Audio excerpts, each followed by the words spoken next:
εγκαταστάσεις, κλείνει συχνότητες, απολύονται άνθρωποι, απαξιώνεται η δημόσια περιουσία και αυτό το δυναμικό μπορεί να αξιοποιηθεί με πολλαπλασιαστικά ωφέλη για το καλό, όχι μόνο της ΕΡΤ, της ελληνικής οικονομίας.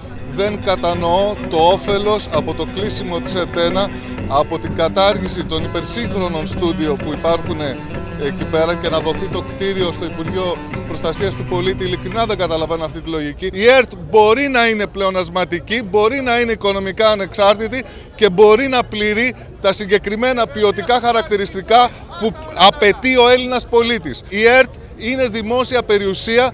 Αυτό που βλέπουμε, η συρρίκνωση και η απαξίωσή της, είναι προς όφελος ιδιωτικών αλλά και ξένων συμφερόντων και δεν θα αφήσουμε αυτό να γίνει. Μπορεί να φαίνεται και λαϊκίστικο αυτό που θα πω και το φοβάμαι το λαϊκισμό, πάντα φοβόμουν το λαϊκισμό μην πιάσει και εμένα αυτή η μπόρα του. Αλλά θυμάμαι ότι είχα ξυπνήσει το 1967 με ένα πραξικόπημα. Έμαθα δηλαδή ξαφνικά ότι καταλύεται το Σύνταγμα, ας πούμε, και υπάρχουν όλο το χακί στη δοξασία του. Ένιωσα πραξικόπημα σε αυτή την περίπτωση ότι βγαίνει ένας υπουργός, ένας κυβερνητικός εκπρόσωπος και αναγγέλει το κλείσιμο της ΕΡΤ. Το ίδιο πρόσωπο που πριν από λίγο καιρό διέψευδε αυτές τις διαδόσεις, όπως τις έλεγε. Εδώ έχουμε να κάνουμε δηλαδή και με μια ανεντιμότητα στο μεγαλείο της. Έχουμε να κάνουμε λοιπόν με ένα πραξικόπημα, πολιτικό πραξικόπημα, το οποίο δεν ξέρω τη συνέχεια του, δεν ξέρω δηλαδή αύριο τη μέρα θα ξημερώνει και αυτό ξέρετε είναι ένα σύμπτωμα του πραξικοπήματος. Δεν υπάρχει αυτό που έχει γίνει, χούντα, τόσο απλά.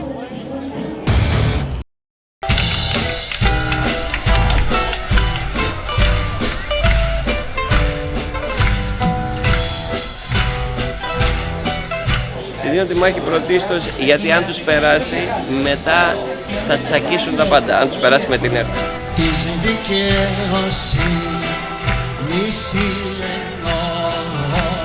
Εμείς εδώ είχαμε αυτή τη ζωή, δίναμε και παίρναμε, πομπός και δέχτης, διαφορετικά αν το θέλετε. Πάντως αυτό ήταν η ελληνική ραδιοφωνία τηλεόραση. Εμένα το κράτος μου χρωστά, όχι ο κόσμος. Μη παρακαλώ σας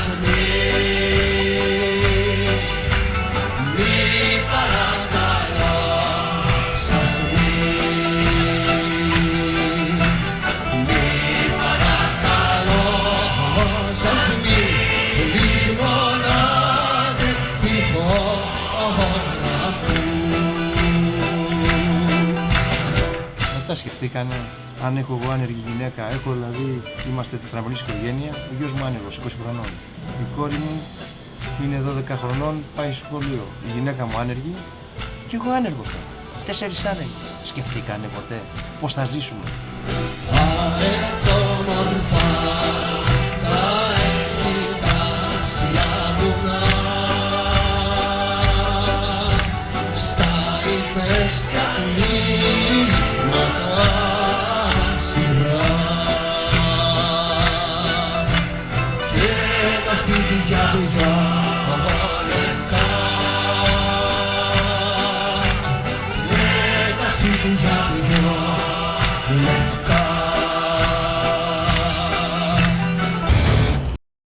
Το ραδιόφωνο είναι η κυβωτός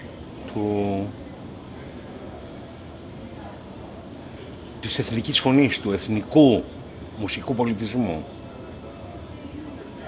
Είναι ένα σύμβολο που η πυραμίδα του αγγίζει τον ουρανό. Αυτό το σύμβολο πήγαν να το αποκαθιλώσουν. Είναι τόσο ανόητη.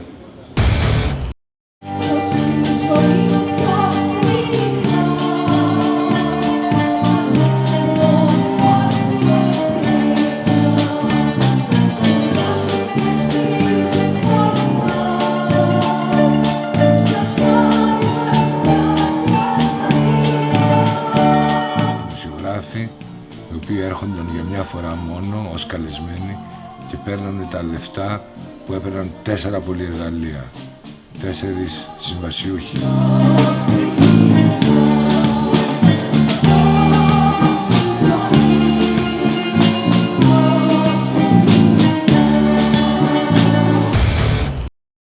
Δεν είναι μόνο θέμα δημοκρατίας που σίγουρα είναι και θέμα πολιτισμού. Είμαι ένα παιδί της ΕΡΤ, όπως είναι όλη η γενιά των δικών μας τραγουδοποιών, που δεν θα υπήρχαμε όπως δεν θα υπήρχε ο Χατζηδάκης, ο Θοδωράκης, ο Μαρκόπουλος, ο Λοΐζος, ο Σαββόπουλος, ο Μούτσης. Έτσι και η δικιά μας η γενιά, οι Κατσιμίχες, εγώ, ο Λαβρέντης, ο Πορτοκάλογλου και οι άλλοι νεότεροι, δεν θα υπήρχαμε καν και θα κυριαρχούσε αυτό το πράγμα που κυριαρχεί στις άλλες συχνότητες τις ραδιοφωνικές με το λεγόμενο σκυλοτράγουδο. Θέλω να πω όμως μία ιστορία πολύ μικρή. Ένας τραμπούκος βουλευτής του Πασόκ παλιά χαστούκισε το σύντροφο Στρατή Κόρακα, μέλος του Κομμουνιστικού Κόμματος και βουλευτής στη Βουλή. Ο πατέρας αυτός ο τραμπούκος βουλευτής διόρισε το γιο του στην ΕΡΤ και τον έκανε μεγαλοδημοσιογράφο. Έτσι αυτός ο άνθρωπος έγινε γνωστός και με αυτόν τον τρόπο και με το κληροδότημα των ψηφοφόρων του πατρός του έγινε βουλευτής και υπουργός. Αυτός ο κατεξοχήν διαπλεκόμενος έρχεται σήμερα να στερήσει το ψωμί από 2.500 οικογένειες. Είναι από τους συντάκτες και από τους εμπνευστές του κειμένου να έχει διαφορετικό ύφος. Λοιπόν, όλος περιέργως τις τελευταίες μέρες με τα γεγονότα αυτά που έχουν συμβεί και με τα συναισθήματα έτσι που είναι έτσι, λύπη, σοκ, οργή, αγανάκτηση κτλ.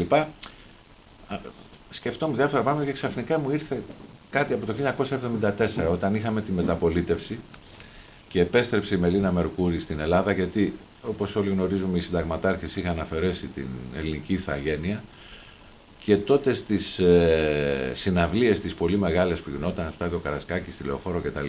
Ερχόταν και η Μελίνα, όπως ήταν έτσι παθιασμένη και αθυρόστομη. Θυμάμαι τι μου ήρθε στο νου, τι είχε πει. Είχε πει έτσι με έντονο αυτό από το μικρόφωνο ότι θα μου αφαίρεσαν εμένα την ηθαγένεια οι συνταγματάρχες, οι κολονέλοι, οι κουφάλες. Αυτό είχε πει η Μελίνα. Η εθνική συχνότητα δεν είναι δυνατόν να εξαφανίζεται ούτε για ένα δευτερόλεπτο μέσα σε μία νύχτα. Αγορεύεται. Αφαιρούμε το δικαίωμα στις ακριτικές περιοχές ενός γέρου που ψαρεύει, ενός παιδιού σε ένα άλλο νησί, σε μια άλλη πόλη, να ονειρεύεται.